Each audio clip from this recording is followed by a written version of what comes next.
ಒಟ್ಟ ಅಂದ್ರೆ ವೈರೋಸೋಲ್ ಯೂಸ್ ಮಾಡಿದೆ ಅಂದ್ರೆ ಒಟ್ಟ ವೈಟ್ ಫ್ಲೈ ಒಟ್ಟ ನೋಡಕ್ಕಿಲ್ಲ. ವೈಟ್ ಫ್ಲೈದಿಂದ ನಾನಾ ತರ ರೋಗ ಕೀಡಿ ಸಿಕ್ಕಟ್ ವೈಟ್ ಫ್ಲೈದಿಂದನೇ ಆಗ್ತೈತ್ರಿ. ಕೀಡಿ ವೈಟ್ ಫ್ಲೈದಿಂದ ಅಂದ್ರೆ ಅದರಿಂದ ನಿಮ್ಗೆ ಬಹಳಷ್ಟು ನೀವು ಇದನ್ನ ಮಾಡಿದಿರ್ಕರೆ ವೈರೋಸೋಲ್ ಅಂತ ನಿಮ್ಗೆ ಕಂಟ್ರೋಲ್ ಆಗೈತಿ. ಕಂಟ್ರೋಲ್ ಆಗೈತ್ರಿ. ಕಾಯಿ ಹಂಗಾಗಿದೆ ಅವ್ರ ಜರ ತೋರ್ಸ್ರಿ. ಕಾಯಿ ನೋಡ್ರಲ್ಲ ಈಗ ಬೇರೆ ಔಷಧ ಬಡಿದ್ರೆ ತುಂಬಾ ಇಷ್ಟು ಉದ್ದ ಆಗ್ತಿರ್ಲಿಲ್ರಿ ಇದು. ತುಂಬಾ ಮಿನಿಮಮ್ ಹಿಂಗ್ರಿ ಕಾಯಿ ಪ್ಯಾಟಿಗೆ ಹೋದ್ರ ಮೊದಲು ನನ್ನ ಕಾಯಿ ತಗೊಂಡ ಮಂದಿವ್ ಕಾಯಿ ತಗೋತಾರ. ಮಂದಿವ್ ಕಾಯಿ ಟೈಪ್ ಶೈನಿಂಗ್ ರೀ. ಕೈಯಾಗ ಹಿಡಿದ್ರೆ ಮೆತ್ತಗ ಇತರ ಟೈಪ್ ರೀ ಕಾಯಿ, ಹತ್ತಿ ಟೈಪ್. ಅಂದ್ರೆ ಕ್ವಾಲಿಟಿ ಮೇಂಟೈನ್ ಆಗೈತಿ. ಮೇನ್ ಬರೋಬರ್. ಇವು ಗಿಡ ಇವು ವಾರಕ್ಕೆ ನೀವು ಈಗ ಎಷ್ಟಕ್ಕೆ ಕಾಯಿ ತೆಗಿತೀರಿ? ವಾರಕ್ಕ ಒಂದ್ ಹರದಾಗ 4 ರಿಂದ 5 ಕ್ವಿಂಟಲ್ ಕೊಯ್ತೀವ್ರಿ. ವಾರದಾಗ 2 ಸಲ ಕೊಯ್ತೀವ್ರಿ. 15 ಗುಂಟೆ ಜಮೀನದೊಳಗ ಹೋದ್ ಸಲ ನಾವು 15 ಗುಂಟೆ ಜಮೀನದೊಳಗ 8-7 ಕ್ವಿಂಟಲ್ ಕೊಯ್ತಿದ್ವಿ. ಈಗ ಇದನ್ನೆಲ್ಲ ಯೂಸ್ ಮಾಡಕತ್ತಾಗಿಂದ 900 ರಿಂದ 1 ಟನ್ ಕಾಯಿ ಕೊಯ್ತಾ ಇದೀವಿ ನಾವು. ಅದ ಸೇಮ್ ಅಂದ್ರೆ ನಿಮ್ಮದು ಉತ್ಪಾದನೆ ದುಪ್ಪಟ್ಟಾಗೈತ್ರಿ. ಓಕೆ. ಈ green planet bio products use ಮಾಡಿದ್ರೆ ನಿಮಗೆ ಒಟ್ಟು ಲಾಭ ಆಗೈತ್ರಿ.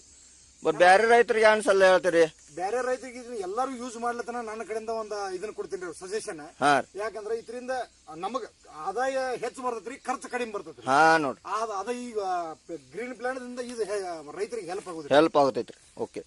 ಅಂದ್ರೆ ಇವೆಲ್ಲಾ ಪ್ರಾಡಕ್ಟ್ಗಳು ಯೂಸ್ ಮಾಡಿ ನೀವು ಸಮಾಧಾನ ಇದೀರಿ? ಸಮಾಧಾನ ಇದೀವ್ರಿ. ಈ ಗಿಡದ ಹೈಟ್ ಎಷ್ಟು ಬಂದೈತ್ರಿ ಈಗ? ಗಿಡದ ಹೈಟ್ ನೋಡ್ರಲ್ಲ, ನಾನ 5.5 ಫೂಟ್ ಅದೇನ್ರಿ. ಈಗ ನಾ 6 ರಿಂದ 7 ಫೂಟ್ ಗಿಡ ಹೈಟ್ ಐತ್ರಿ. ಈಗ 7 ಫೂಟ್ ಗಿಡ ಹೈಟ್ ಐತಿ. ಆಲ್ರೆಡಿ 7 ಫೂಟ್ ಹೈಟ್ ಐತ್ರಿ ಈಗ. ಬರೋಬರ್.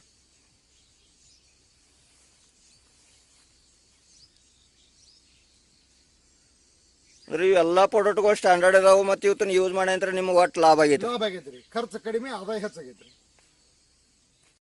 ಒಂದೇ ಗಿಡ 65 ಕಾಯಿಗಳನ್ನು ಬಿಟ್ಟಿದೆ. 1 2 3 4 5 6 7 8 9 10 11 12 13 14 15 16 17 18 19 20 21 22 23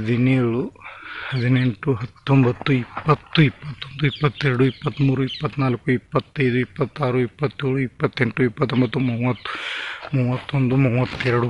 40 41 42 43 44 45 46 47 48 49 50 51 52 53 54 55 56 57 58